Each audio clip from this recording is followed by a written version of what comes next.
Fala galerinha, mais uma nossa videoaula. Hoje revisando solubilidade e curvas de solubilidade. Vamos iniciar realizando 3 experimentos. No primeiro experimento, nós temos um recipiente com 100 gramas de água que se encontra a 25 graus Celsius e nele adicionamos 30 gramas de cloreto de sódio. Observamos que todo o cloreto de sódio se dissolve. No segundo experimento, mantendo-se as condições da água, vamos adicionar 36 gramas do cloreto de sódio. E, novamente, observamos que toda a massa do cloreto de sódio se dissolve. No terceiro experimento, com a água sendo mantida nas mesmas condições, vamos adicionar 40 gramas do cloreto de sódio.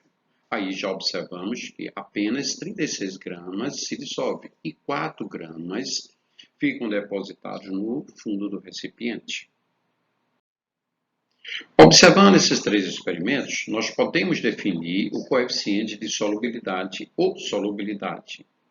É a quantidade máxima de um soluto capaz de se dissolver em uma quantidade fixa de solvente em certas condições de temperatura e pressão.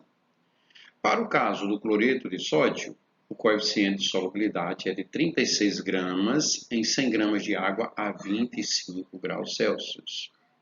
A solução que tem dissolvida a máxima quantidade de soluto permitida pelo seu coeficiente de solubilidade é classificada como solução saturada. Levando em consideração o coeficiente de solubilidade, nós podemos fazer uma série de classificações para uma solução. Na primeira, nós temos dissolvido 30 gramas de cloreto de sódio, que é uma quantidade inferior ao limite do coeficiente de solubilidade. Então, essa solução é classificada como insaturada. Na segunda solução, nós temos dissolvido o limite permitido pelo coeficiente de solubilidade. Então, ela é uma solução saturada. Na terceira solução, também temos dissolvido o limite máximo permitido pelo coeficiente de solubilidade. Então, ela também é saturada. Só que, como temos um excesso que não foi dissolvido, essa solução será saturada com corpo de fundo, enquanto que a solução 2 não tem excesso, ela é saturada sem corpo de fundo ou simplesmente saturada. Podemos também dissolver uma quantidade de soluto superior ao limite determinado pelo coeficiente de solubilidade, só que para isso a gente tem que ter condições especiais. Vamos levar em consideração o cloreto de sódio? Nós vamos colocar dentro do cloreto da solução 38 gramas do cloreto de sódio, o que a gente observa a 25 graus Celsius, e apenas 36 se dissolve e 2 gramas não se dissolve. Vamos aquecer essa solução. Ao aquecer a solução, a temperatura vai aumentando. Suponha que ela atinja a temperatura de 100 graus Celsius. O que é que a gente observa? Que a 100 graus Celsius, o coeficiente de solubilidade do cloreto de sódio é de 38 gramas em 100 gramas de água. Daí, os 38 gramas estarão totalmente dissolvidos. Passamos a ter, então, a solução saturada sem corpo de fundo. O que ocorrerá se a gente retirar essa fonte de calor? Com o tempo, a solução vai resfriando lentamente. E observa-se que, quando ela resfriar até 25 graus Celsius, o excesso, os 2 gramas de cloreto de sódio, continuam dissolvidos. Então, essa solução muito instável, ela é classificada como uma solução supersaturada. Qualquer agitação fará com que esse excesso precipite. Analisando um exemplo, aplicando a solubilidade. O coeficiente de solubilidade de um sal é de 40 gramas por 100 gramas de água a 80 graus Celsius. Ou seja, o coeficiente de solubilidade é uma quantidade de soluto máxima que eu posso dissolver em um limite de solvente. No caso do exemplo, eu tenho 40 gramas em 100 gramas de água.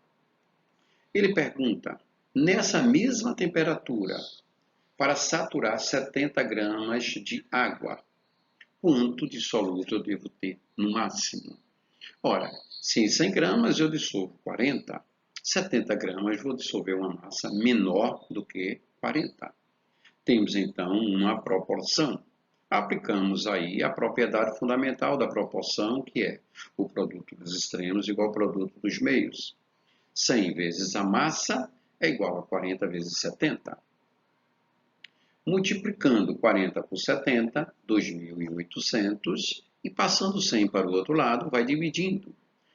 2.800 dividido por 100 é igual a 28 gramas. Portanto, para que a gente sature 70 gramas de água, é necessário que você tenha, no mínimo, 28 gramas. Isso corresponde à alternativa B, de polar. Mais um exemplo. Se 64 gramas de solução saturada do cloreto de potássio, após a evaporação completa da água, produzem um resíduo sólido de 24 gramas. A massa em gramas do cloreto de potássio necessária para saturar 100 gramas de água à mesma temperatura é. Ora, nessas condições a gente primeiro terá que determinar qual é o coeficiente de solubilidade do cloreto de potássio. Analisando a questão, nós temos solução é formada de soluto mais solvente. Pelas informações dadas, 64 gramas de solução tem 24 gramas do soluto. Por quê? Porque se a gente retirar por evaporação a água, sobra 24 gramas desse resíduo sólido. Com isso, a gente pode concluir que a massa do solvente aí é de quanto? 40 gramas. Daí a gente conclui que o coeficiente de solubilidade do cloreto de potássio nessas condições é de 24 gramas por 40 gramas de água. Como ele quer saber, para saturar 100 gramas, qual seria essa massa, arrumamos novamente a proporção e, aplicando a propriedade fundamental da proporção, chegamos à conclusão de que essa massa é de 60 gramas, correspondendo à alternativa C.